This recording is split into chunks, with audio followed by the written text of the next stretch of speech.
Welcome to the repair shop, where cherished family heirlooms are brought back to life. This is the workshop of dreams. Home to furniture restorer J. Blades. Nowadays, everybody spends a fortune on stuff that once it's broken, they just bin it. But everybody has something that means too much to be thrown away, and that's where we come in. Working alongside Jay will be some of the country's leading craftspeople. Every piece has its own story. It's amazing to think that some of my work becomes part of that story. I've always played with things, I've always repaired things, and I just love it. There is a real pleasure in bringing people's pieces back to life again. Each with their own unique set of skills. I can't wait to get started. They will resurrect, revive, I'm on, man! and rejuvenate. Treasured possessions and irreplaceable pieces of family history. Wow! Bringing both the objects... She's fantastic! That's just taken me back 50 years. ...and the memories that they hold... Oh, yes! ...back to life. Oh, my God!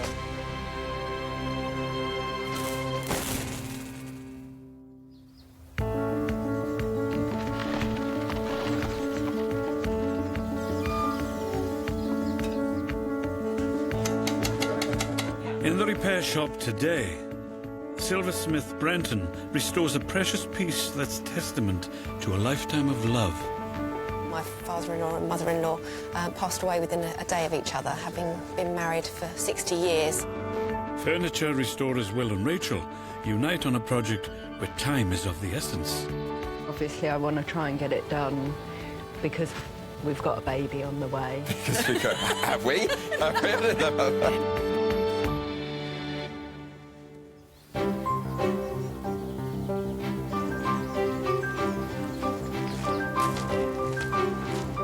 First through the doors today is Kelly Bishop, with a possession that is very close to her heart. Cool. I'm Jay. Hi, Kelly. All right, Kelly. So, what have... Oh, it's in bits. What is this? Well, this is a clock that my grandfather left to me when he passed away last year. OK. Steve, if you don't mind joining me. Hello, I'm Steve. Hi. Hi. Kelly, nice to meet you. Hi, Kelly. Let's have a look. Right, what do you know about the clock? My granddad had it from his mother, and before that it was his grandfather's, and before that we just don't know. It's a German clock, I can see that straight away. It's probably made at around about the turn of the century. So, yeah, a good sort of 100 years old. I can just stand it up like that. So, this would go on top in the slot like that. And then the horse goes in the little hole at the top like that. I see it's got a tail missing. Yeah, we don't know what happened to it. It's never had a tail as long as anyone can remember. No? Right. OK, and you'd like us to pop another tail on? I don't mind. I quite like it without the tail. OK. You've never known it with a tail, Yeah, so so it looks strange. What would it be? A lot of these horses aren't original. Oh, really? Most of these clocks had an eagle on top. Oh, right. But during the war, because of the association with the Germans, they put horses on top. They changed them for the horse. Oh, right. Was your granddad an important part of your life? Yeah. So my mum brought us up pretty much on our own, and my grandparents were really supportive. And then when I was a bit older, I lived with my nan and granddad. So my granddad's, you know, he was a good friend. Yeah. Yeah. That's nice. Yeah. Who was the smoker? My granddad. Because this is absolutely yellow from nicotine. Yes, he used to smoke a lot of rollies. In the same room as where the clock was? In every room. Oh, in every room. He was a smoker. When my nan and granddad used to go on holiday when I was sort of 16, they used to say you could have a few friends over, but the only rule is don't touch the clocks. Because my granddad liked his clocks anyway, so they went away, had a few people around. They were all crashing. Yeah. So I thought, I'm going to take all the clocks off the wall, turn off the chimes, hang them back up, and you know, turn them all back on before my grandparents get home. Nobody knows. Except for I forgot to turn the chimes back on. And so I got into quite a lot of trouble because, not because I had a party, not because we drank all the tequila, but because we hadn't turned the chimes back on the clocks. That sounds like something you would do. Never. If I were to get this clock working and striking, would that be an annoyance to you? No, I would love to hear it. You'd love to hear it I strike? would really love to hear it because you go around my grandparents and you'd hear it every half hour. And at the time, for goodness sake. Yeah. But now it's like, I'd really like to hear it again. Yeah.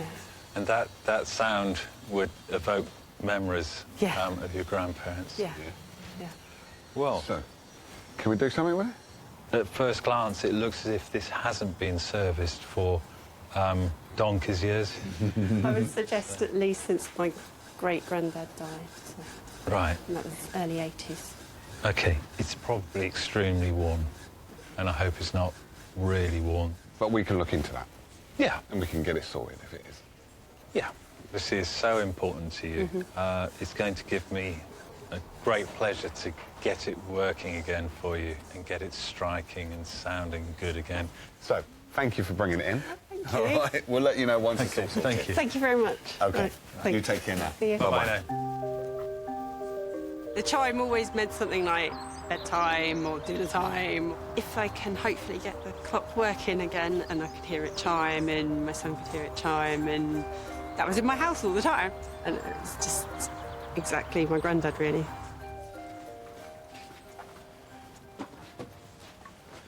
Right. So we'll have a look at the movement now. Yeah. This is the important bit. Voila. As I suspected, absolutely filthy dirty. Yeah. It's no wonder it wasn't working. It's in very poor condition. You can see there's a fair bit of wear there in the holes. Yeah.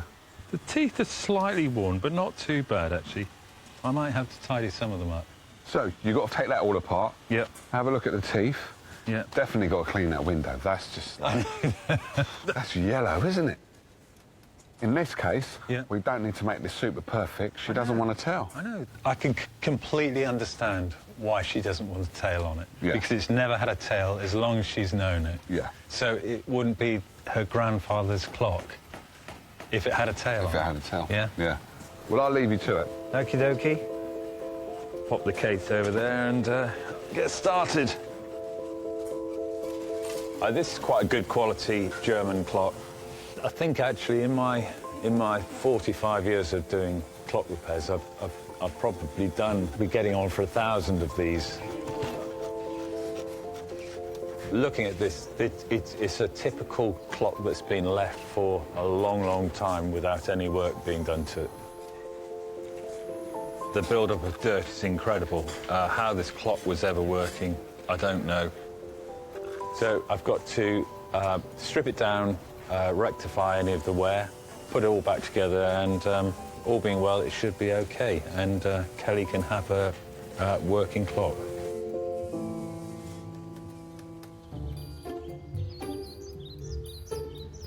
The repair shop restores many heirlooms to be passed on to future generations. Hi. Hi there. Hi I'm there. Will. Could you give me a hand, Yeah, please? sure. Thanks. But not many of them are in need of fixing as urgently as the one that Helen Sage's delivery. Right, you can follow me. Right. I see you have some caning work here, quite a lot of it. I think I'm just the person. Fab. Rachel, I think I've got something for you. As well as furniture restorer Will, this delicate cradle calls for the expert help of upholsterer and cane specialist Rachael South. Hi. Hello. Hi there. Hi. Oh, I see. Some of the caning's gone through here. This is absolutely stunning, though, isn't it? It's a bit of a family heirloom. It's much loved. It's been well used, but I was so shocked when we unwrapped it. We kept it in a very cool, dry place, and when I unwrapped it, I found this as just completely gone and heartbroken, really, at the sight of it. It's a beautiful piece. It's unbelievable.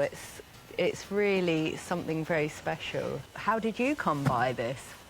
Well, this we believe, was given to my... I refer to her as my great-aunt Clarice, but she's really my great-great-aunt Clarice.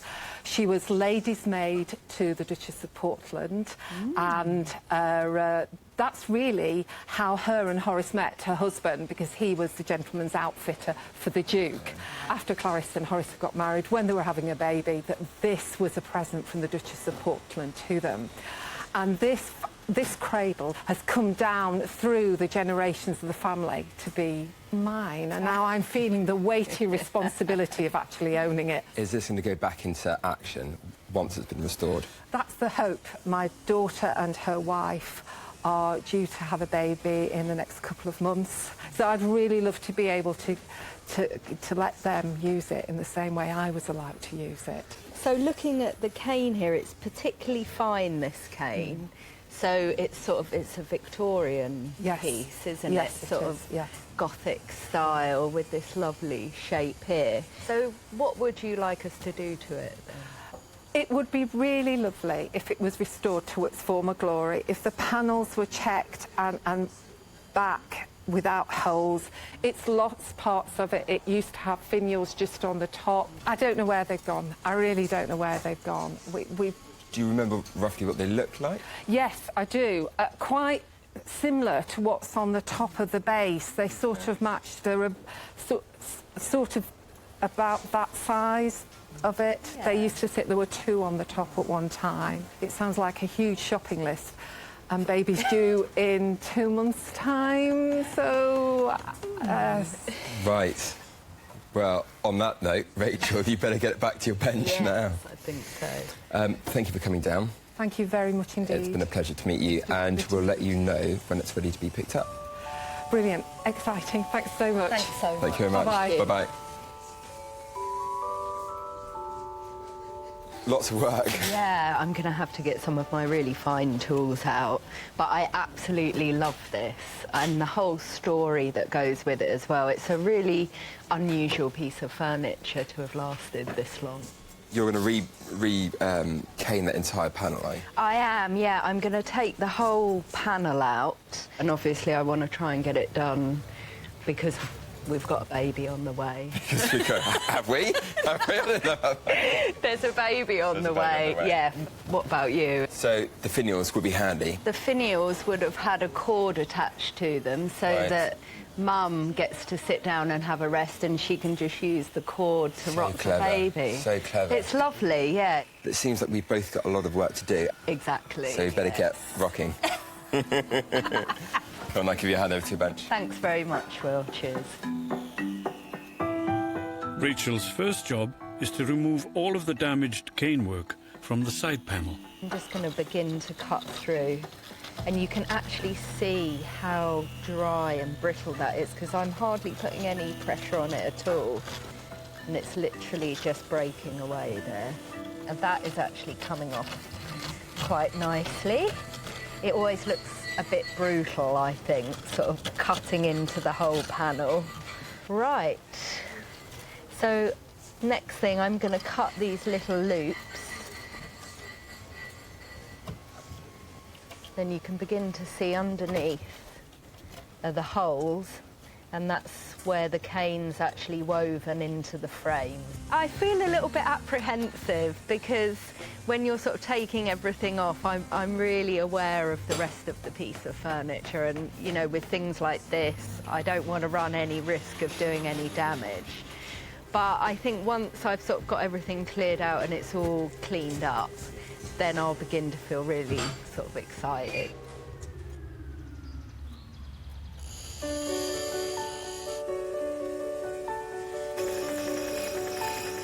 Next into the repair shop, Joe Everett, with the treasured memento that plays a part in a romantic love story. Hi there. Hello, I'm Jo. Hi, I'm Brenton. Hello, Brenton. What have you brought me? It's a powder compact in the shape of a small grand piano. Oh, need a small piano player to play that, won't we? Very small. This is a lovely piece. How did you come to own it? Tell me about it. So we found it in my parents-in-law's home after they passed away, Right. and we were clearing the house. Okay. Both Carrie and Sam, my father-in-law and mother-in-law, passed away within a day of each other, having been married for 60 years. Carrie passed away in hospital, and then Sam passed away the following day at home. We suspect of a broken heart. He just didn't really want to go on without her.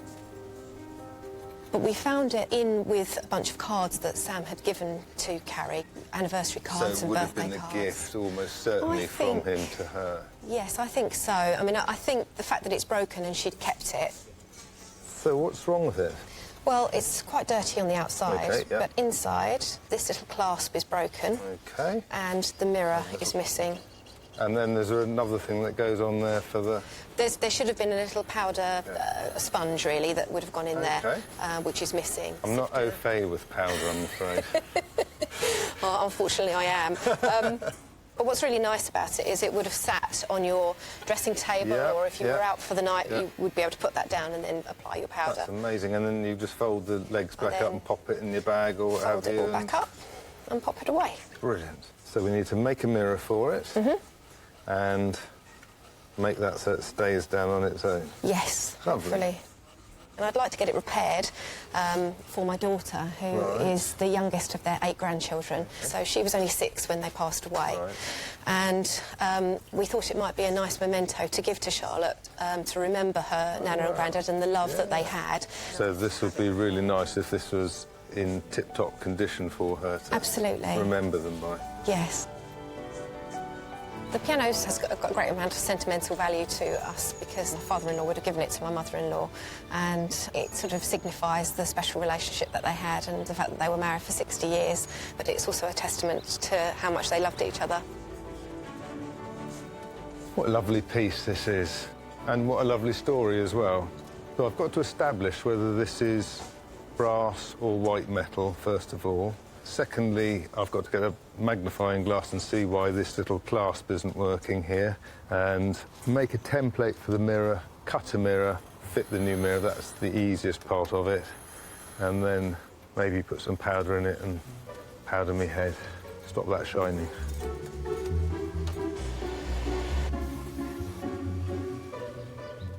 Outside in the metalwork shed, Brenton starts by doing a careful test clean on the delicate object. It's a nice piece in good condition. It's just had a bit too much love. Very, very, very gentle polishing should bring this back to a nice gold colour. Fingers crossed.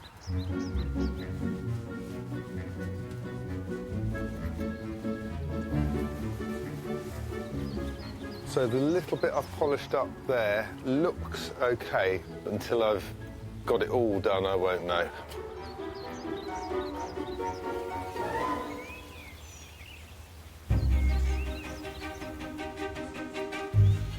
The repair shop is caring for a 100-year-old clock that was crying out for a little time with horologist Steve.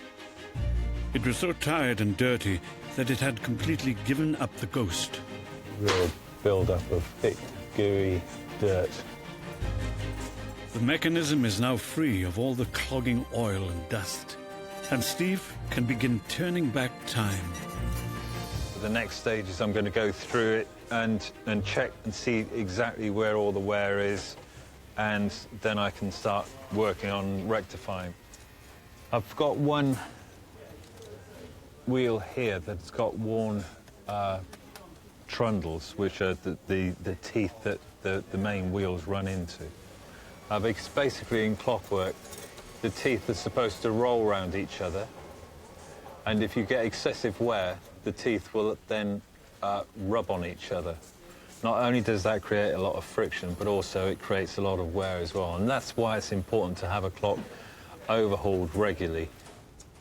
It's not just the wheels that need a service.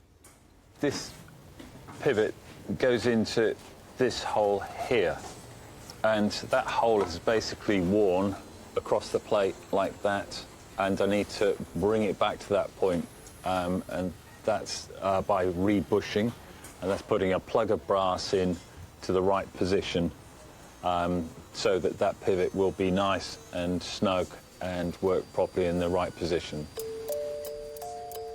Just got to measure up the pivot and then put the correct bush in for the job. There's a whole array of different sizes. One of these bushes.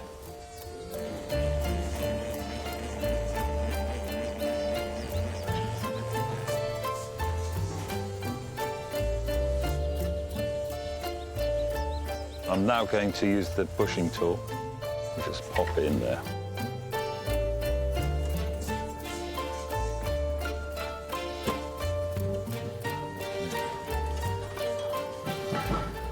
Now we have the bush in place.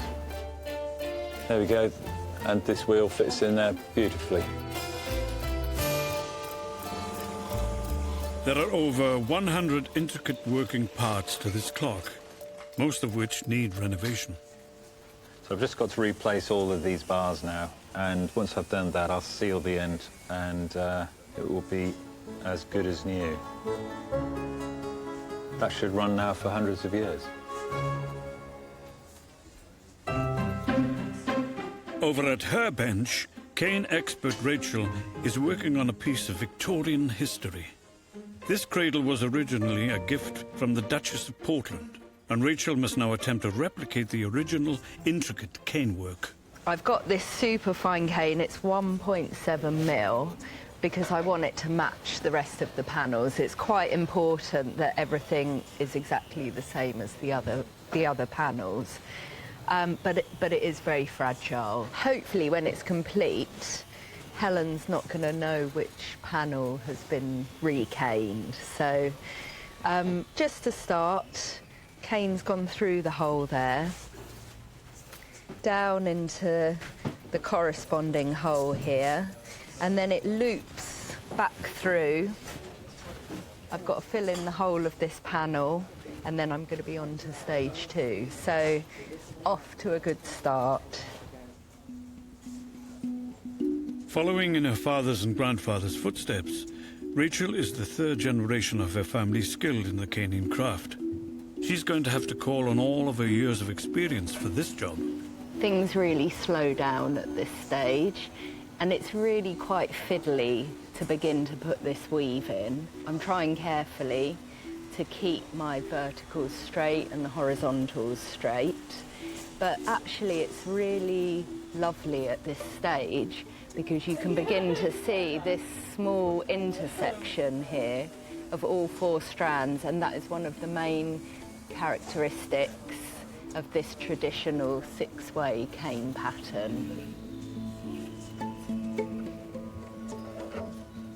When all the weave actually comes together, it is really satisfying. It may be that you would think with a small baby, you know, putting its fingers in here and picking at the cane, it might not be that practical, but actually it's really tough. While Rachael continues to weave her magic, Will is puzzling over a tricky new addition to the cradle. Helen did mention that it used to have 2 finials on the top. What I've done is, after doing a bit of research, finding out what it would originally look like, I've come up with a drawing of what I'm going to make. Finials are small decorative ornaments placed on the tops or ends of furniture. Will must craft the new ones from scratch on the wood-turning lathe. So, slowly trying to get into more of a cylindrical shape. What I'm trying to do is get it closer to the maximum width of my new finial. And once I get to that size, then I can start marking off the other bits of detail that I need to start carving in.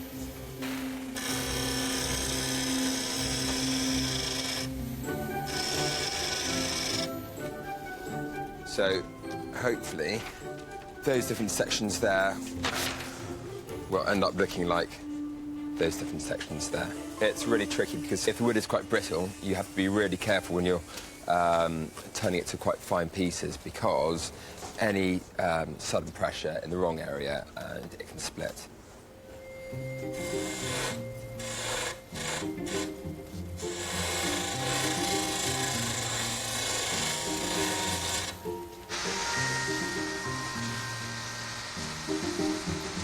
I've I've rounded off the squared edges on the wood, carved in the detail, and I'm using some sandpaper just to smooth it all in.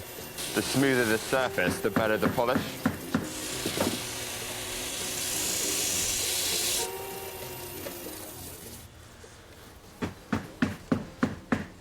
That looks pretty good. I'm pretty chuffed with that, actually. A century-old German wall clock has been keeping Steve very busy. But now the end is in sight.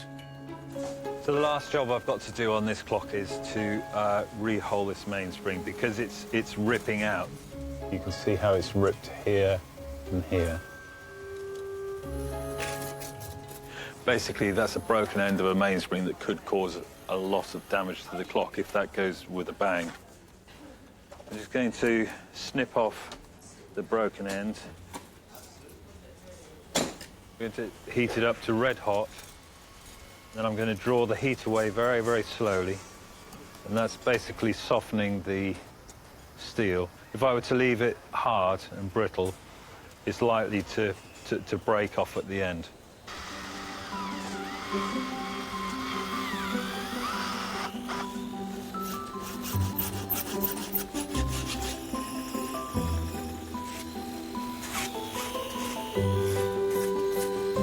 There we are. Now the clock is all ready to go back together again.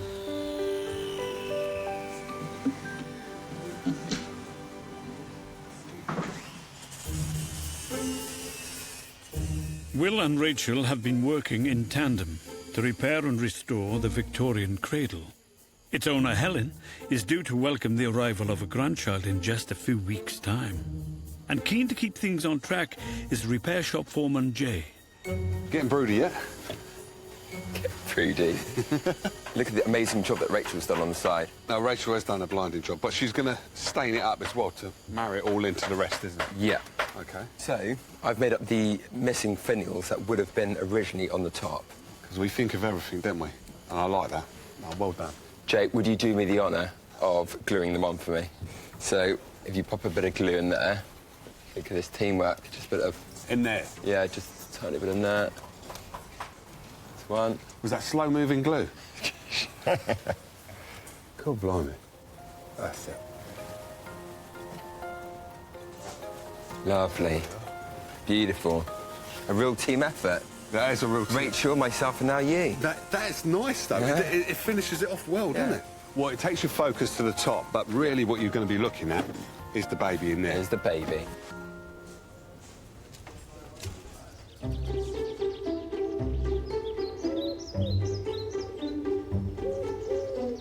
Silversmith Brenton is repairing the metalwork of a beautiful vintage powder compact. But to bring it back to full working order, he needs a little help from soft toy restorers Julie and Amanda. Hi, ladies. Hello. I've got this little powder compact. Wow. Oh, gosh, which that's I was adorable. doing, and it's missing its puff, which goes in there. I believe that you're quite good with a needle and thread. Told you that.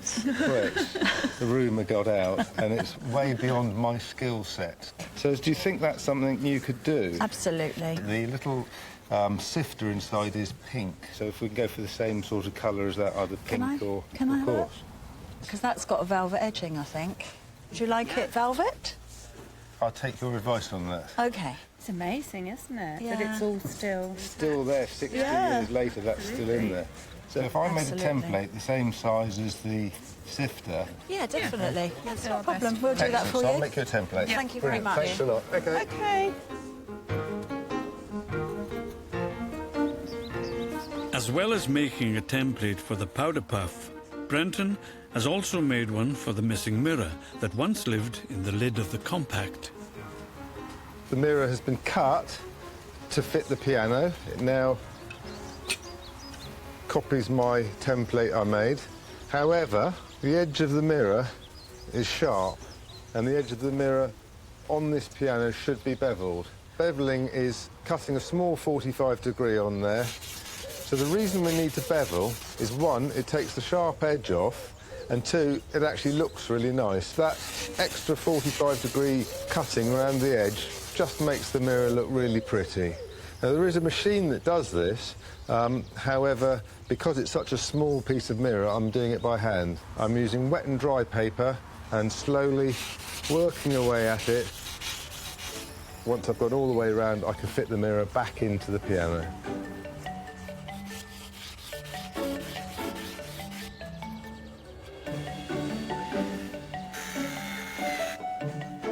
Inside the workshop, Amanda has volunteered for powder puff duty.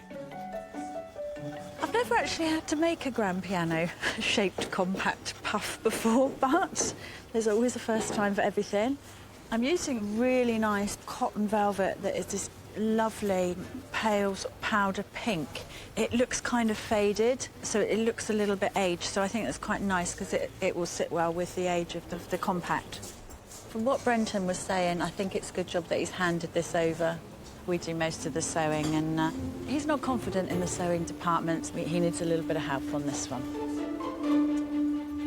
Outside in the metal workshop, Brenton's addressing a minor malfunction. So Joe's asked me to make the little clip inside work. The clip isn't catching. Looking at the edge here, there's a slight bend up on it where it's been pressed down against this clip. Ideally, the clip needs to be pulled back before the lid's pushed down, and what's happened is someone's pushed it down and it's bent this little tiny edge of the lid. So all I need to do is see where it's just slightly going up, and with my parallel pliers, just gently straighten it. And now that should clip together nicely. And that's it, perfect. That's closed now.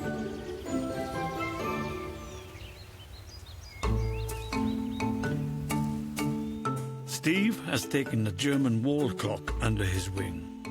He has spent hours transforming the filthy, worn mechanism. But although the clock workings may now be tip-top, the same can't be said for the rest of it. This case is so nicotine covered. All I'm going to do is polish the case, fit a finial on so it's tighter, and polish the glass up, and it's going to make so much difference. It's very, very yellow at the moment. I'm using wire wool, and I'm just going to clean it up. I see the water is turning yellow already.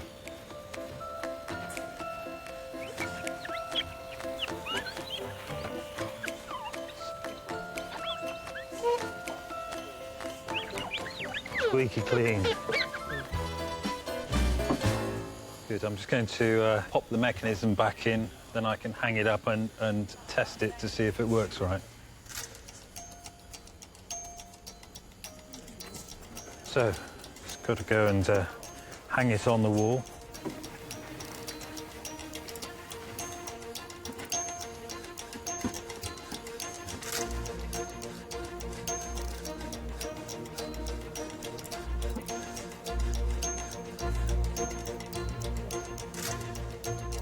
And the tailless horse.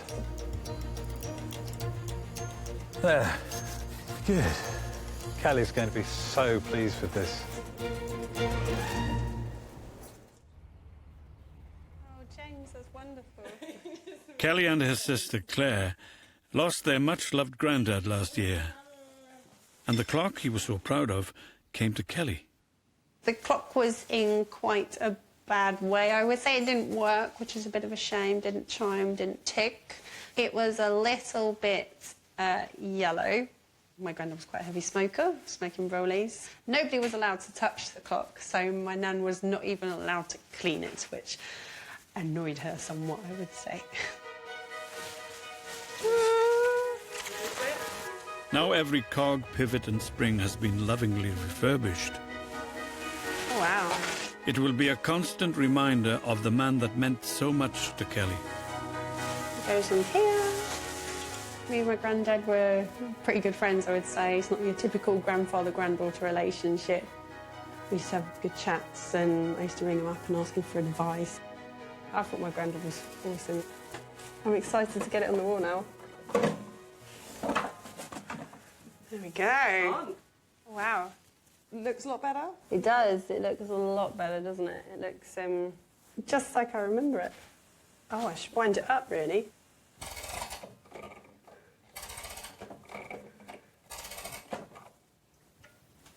There you go, that's good. It's a good sign.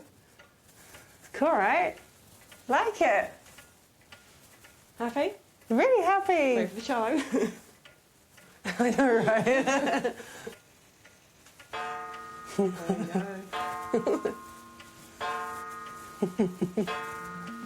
Oh my goodness, it is just like being at Mum and Grandad's. Happy? Yeah, I love it. Grandad would love it. Grandad would love it. He'd be so pleased. How do you feel having it up on the wall? Having that memory of Grandad in the house, such an important one as well to him. It's really nice. It's really nice. I get to sit on the sofa and the clock will be there. I'll wake up in the morning, first thing I see when I come down the stairs is the clock. It's chiming and it looks fabulous. It's nice to have a piece of my Grandad in the house. Over the moon.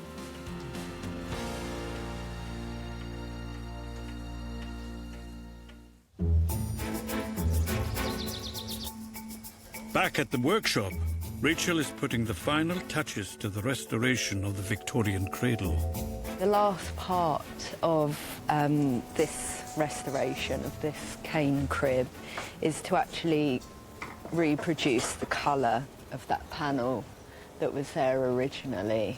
It's quite important because it needs to match these existing panels, which, as well as being dyed originally, have also over time, they've sort of got their own patina to them as well. The cane will need many layers of colour to match the existing panels.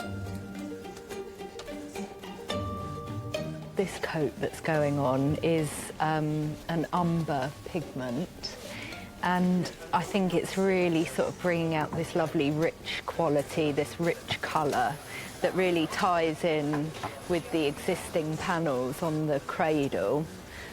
So I'm quite excited at this stage just to get this last little bit of colour on here. Once the final layer has dried, the cradle is ready to be reassembled. Right. Okay. Carefully at Careful. this end. Don't want to knock that cane work. Easy. That's okay. it. Woo! God. Right, come on, let's give it a Oh, look. look at that. Oh, look! That is so nice. Such a smooth rock as well. The cradle has been passed down through 5 generations and is now restored and ready to welcome the 6th. Now owner Helen is back to collect it. It was a very sad item, the cradle. It was in complete disrepair. It wasn't functional anymore. But looking forward to seeing just the work that Rachael and Will have both done. Hello, Will. Hello, Rachael. Good to see you again. Nice to see you. Hi, Helen. Lovely to see you. Gosh. This is quite frightening, actually. Oh. Really? Because I'm really excited to see what you've done, because it was quite a job, wasn't it? You've had your work cut out. Yeah. We have indeed. Let's show you what we've been up to. Fabulous. Oh, wow. Gosh, that's just amazing. That's wonderful. Thank you so much. It's beautiful again. What can I say? You've just done some amazing work on it. And I haven't seen it look like this. I truly haven't seen it look like this. It's a real rebirth for this piece of family history for us. How long has it been since you've seen it rocking? I suppose when Sarah herself was born, and that's 30 years ago now, is the last time it truly rocked properly as it does now. It's just such a long time. But it is so, well, it's magnificent, really. Do you remember which panel it was that had the hole? I think it was this one which you can't actually see that there was ever a hole there. No. This panel, I took the whole panel out and re-caned it for you. I really love doing it, so it was a real pleasure for me to work on it, and also knowing about your family history, and also that there's a baby coming along. Yes, so that very soon. was a really very sort of motivating thought while I was working. Rachael has done a fantastic job on the panel there. Yeah. It was a pleasure to turn these new finials here because I think that it actually makes it. So it really makes the piece. It's almost like the cherry on the top of the cake. Yes. I've never seen the finials on top, Will, and I'm just so delighted with what you've done. I really, it just is absolutely brilliant, and I am truly grateful for what you've done, because this is just such a piece of love. It's held love. Yeah. It is a piece of love. Your love for furniture, I can see, but it will now go on, and other generations, when I'm long gone, will be using it, and I think that's just so wonderful. Well, it's been an honour to have it coming through the repair shop. So thank you. It really has, yeah. I just overcome, really, with the whole emotion of it. It looks so beautiful, the cradle, and I can't wait for the rest of the family to see it. It has seen 5 generations within the cradle, and the next generation is due in a few weeks' time. And it's just so lovely to be able to take this beautifully restored family heirloom back home for the next generation.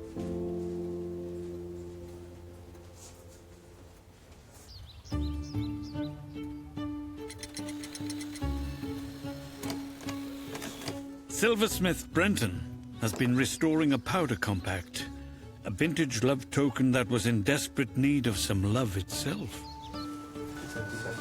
Amanda, how is the puff going? Just finished it. How about that? Can we see if it fits? I hope so. I've got everything Well, I crossed. cut the template so it doesn't feel it'd be my fault. Oh, that's brilliant. I reckon Joe's going to be chuffed with that. I think so, Because she yeah. did mention that it didn't have puff. And she doesn't know she's getting it.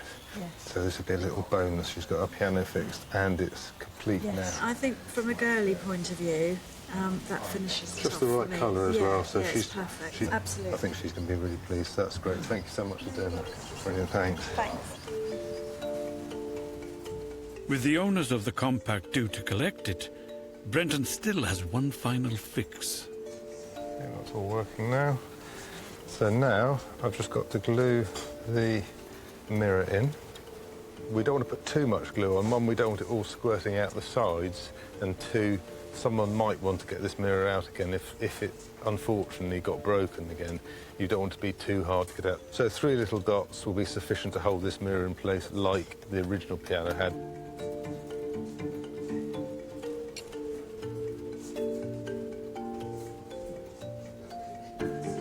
The piano is now repaired. It's back to its original condition, and we've made a box up like the one that the piano would have come in, and I can't wait to give that back to Joe and Lottie.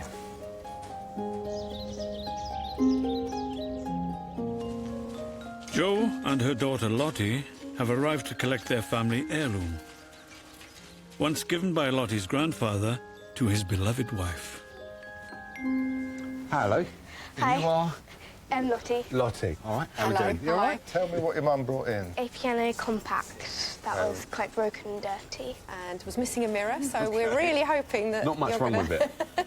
And it belongs to? It was my nan, but when she passed away, it got passed down to me. So it's yours then now, yeah? Yeah. So you want to see it? Yeah. Oh. Wow, that's great. That's brilliant. Look how amazing that looks. It's so polished, and you can see all the pattern. And now for the moment of truth. Yes, a mirror. Excellent. And the little powder. That's really brilliant. cool. Wasn't expecting that. And actually, the pink as well. Well, Sets it off. The Bear ladies helped me with that because I'm not very good with that sort of thing. So Help you with the colour choice, so did they? when we've got all these skills here, we might as well use every single one of them. Then you've got something else you've got for them as well? I have, indeed. I've got a replica box that I made, which is a copy of the original box it would have come in. Cool. That's amazing. That's exactly the emblem that was on the top of the boxes that I've seen. That's it? That Yeah. will set it off beautifully, won't it? Oh, that's amazing. Brilliant. Thank you. No problem. But is Lottie going to be able to use it when she gets a little bit older then? I don't know, I might let her use it. We've actually she's just bought her first face powder, and it's a loose powder. Okay. So actually, you could put it in there and use Yeah, it, couldn't you? I could. Yeah, no, that's brilliant. Fantastic. Yeah. So what's it going to feel like using your grandmother's compact now? Just be something else that I can relate back to her. Oh, thank you so much. That's not a problem at all. It's really gorgeous. There you go, look after it. We will. That'll be cherished, I'm sure. That's good, wasn't it? Very nice. I think Brenton has done an amazing job with it. It's much better than we'd expected it to be. A lot better. What the compact does is sparks memories of actually just how much they loved each other. That everlasting love that they have is really nice to remember it with such a special item. Join us next time as more precious pieces are rescued. Oh, yes! And their cherished memories restored in the repair shop. Wow!